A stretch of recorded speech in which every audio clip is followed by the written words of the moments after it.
FedEx ဂျင်မှာ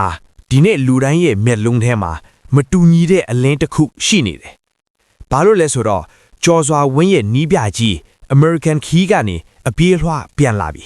။ဘာကြောင့်လဲ။မတ်လာမှာထိုးရမယ်ကျော်စွာဝင်းကြောင့်ပါ။ FedEx နီးပြကြီးဟာအပြေးလွှားပြန်လာခဲ့တယ်။အချိန်မဆွဲဘူးအနားမယူဘူး။ဒီပွဲတာမန်ပွဲမဟုတ်ဘူး။ဂျင်ထဲမှာလီးကျင်နေတဲ့ကျော်စွာဝင်းကိုကြည့်လိုက်ရင်အရင်လိုမဟုတ်တော့ဘူး။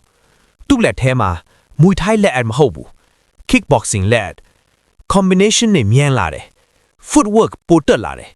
guard တင်းလာတယ်ဒီဟာကဘာကိုဆိုလိုတာလဲဒီ match လာပွဲမှာ kickboxing စီးကားနဲ့ထိုးရဖို့များနေတယ် kickboxing ဆိုတာတစ်ချက်လွဲရင်တစ်ချက်ထိတယ်တစ်စက္ကန့်လွဲရင်ပွဲလေးနိုင်တယ်ပြီးတော့ rumor တွေအရလူတွေကြားတဲ့တူတိုးလေးပြောနေကြတယ် one back ကရောထန်ရောက်ဖနဲ့ကန်လန်ထားတယ်လို့ရောထန်ရောက်ဖစနာဂစီဆိုတာ kickboxing champion တယောက် pressure မရော power လည်းပြင်းတယ်ဒီလိုလူနဲ့ဆိုရင်ကြော်စွာဝင်းအတွက်လွယ်ကူမဲ့ညမဟုတ်ဘူးဒါပေမဲ့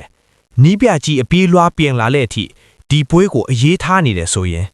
ကြော်စွာဝင်းဘက်မှာလည်းလူတွေမမြင်ရသေးတဲ့အစီအစဉ်တစ်ခုရှိနေပြီလားမတ်လာပွဲဟာ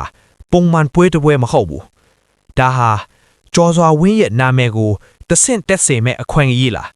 ဒါမှမဟုတ် kickboxing champion တယောက်ရှိမှာစမ်းသက်ခံရမယ်ညလားမတ်လာရောက်ရင်သိမယ် champion ဖြစ်ချင်ရင် champion ကိုဖျက်ရမယ်ဘရူဒိုကဘီလိုမြင်ကြလဲ